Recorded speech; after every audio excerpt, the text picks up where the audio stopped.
पिछले 1 हफ्ते में भारत में 3 बड़े डॉक्टरों की सडन डेथ हो गई है। डॉक्टर आदित्य बत्रा जो कि कार्डियोलॉजिस्ट थे, रोहतक के रहने वाले थे, director of his hospital, Holi heart hospital, अचानक मौत। और उसके अलावा बहरीच के doctor Vinod Kumar orthopaedic surgeon थे और सर्जरी करने के दौरान ही उनकी अचानक डेथ हो गई। और तीसरे डॉक्टर, पिछले 1 हफ्ते की बात कर रहा हूँ, 27 साल के डॉक्टर विनोद कुमार भिंड, इनका नाम भी डॉक्टर विनोद कुमार ही है, और इमरजेंसी डिपार्टमेंट में ड्यूटी के दौरान सडन डेथ। इनमें से किसी को भी बचाया नहीं जा सका, जबकि दो तो हॉस्पिटल के अंदर, वो भी इमरजेंसी या ऐसी जगह पे जहाँ पे हर तरह की इमरजेंसी फैसिलिटी होती है, वहाँ सारी इमरजेंसी फैसिलिटी के होते हुए भी CPR एक्सेट्रा करने के बाद भी इनको बचाया नहीं जा सका। तो ऐसे में कई सारे तरह के सवाल आ सकते हैं आपके दिमाग में। पहला सवाल तो यही आना चाहिए, जैसा कि आपने देखा पिछले 4-5 सालों में लगातार सडन डेथ के मामले बढ़ते जा रहे हैं, कई गुना ज़्यादा हैं in comparison to what it was before 2021। अभी इन तीनों डॉक्टरों के डेथ के बाद एक बार फिर से ये मामला कि डेथ क्यों हो रही, इस पे बहस आपने सोशल मीडिया में या टेलीविज़न में कहीं न कहीं देखा होगा। और बहस में जो फैक्टर्स नॉर्मली डॉक्टर्स बताते हैं या बता रहे हैं कि क्यों सडन डेथ बढ़ गई है, डॉक्टरों में भी बढ़ गई है और आम जनता में बढ़ गई है। तो स्ट्रेस लेवल बताते हैं, गलत खाने हैबिट बताते हैं, कम सोना बताते हैं, ये सारे बातें बताते हैं। लेकिन ज़रा सोचिए, जो भी फैक्टर्स हैं, क्या ये फैक्टर 2021 से पहले नहीं था? क्या तब लाइफस्टाइल अच्छी थी ज़्यादा? क्या तब सबका डाइट बहुत अच्छा था? ये सारे वो फैक्टर्स हैं जो कि 2021 से पहले भी उतने ही थे जितने कि आज हैं। लेकिन एक फैक्टर जिस पे ध्यान दिलाना चाहते नहीं या ध्यान देते नहीं, ये आंखें बंद कर ली है इन विश्लेषकों ने, वो है कोविड के 2 वैक्सीन्स। हमें ये याद रखना होगा कि 2021 के बाद कुछ भी नहीं बदला, सिर्फ एक चीज़ बदली कि भारत में अधिकतर पॉपुलेशन ने 2 खुराक लगा लिए हैं। ऐसा नहीं कि 2 खुराक जिन्होंने लगाए वो सबके सबकी डेथ होने ही वाली है या हो ही जाएगी, बट ऐसा ज़रूर है कि ये कोविड के वैक्सीन लगाने के बाद कई तरह की बीमारियां कई गुना बढ़ गई हैं।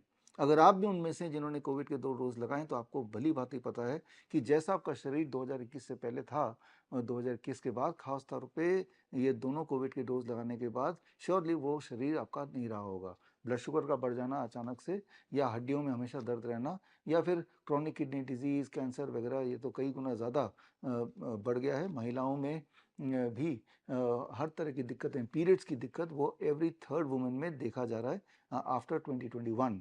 इनफर्टिलिटी रेट भी कई गुना बढ़ गया है, इरेक्टाइल डिसफंक्शन भी कई गुना बढ़ गया है। तो ये सारे डेटा हैं, और इस डेटा को मैंने फाइंड किया from more than 3500 research papers.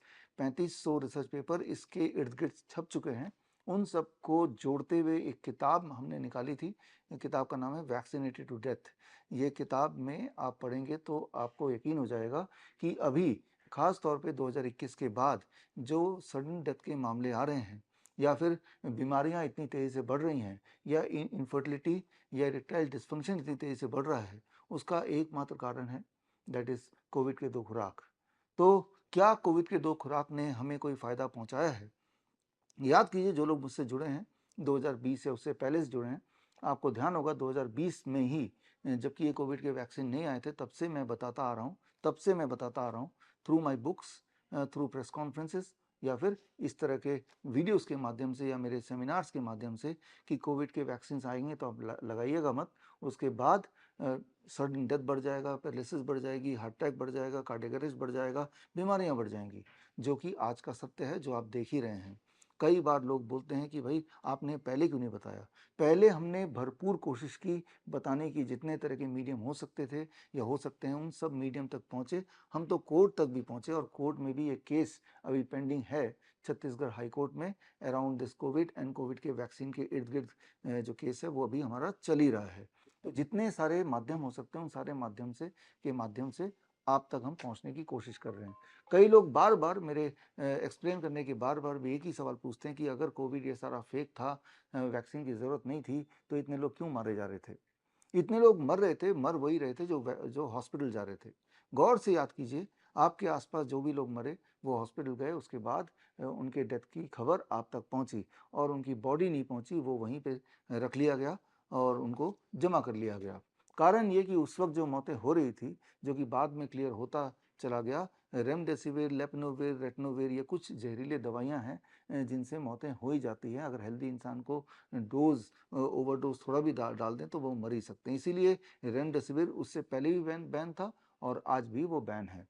कुछ दिनों के लिए उसको चालू किया गया था। जब ये भांडा फूटने लगा कि डेथ का कारण कोई कोविड नहीं है, डेथ का कारण ये रेमडेसिविर एक्सेट्रा है, तब ये दोबारा से बैन हो गया। इनफैक्ट कोविड का वैक्सीन भी बैन हो गया। और लेकिन सोच के देखिए, जब तीसरा डोज आया किसी ने क्यों नहीं लगाया?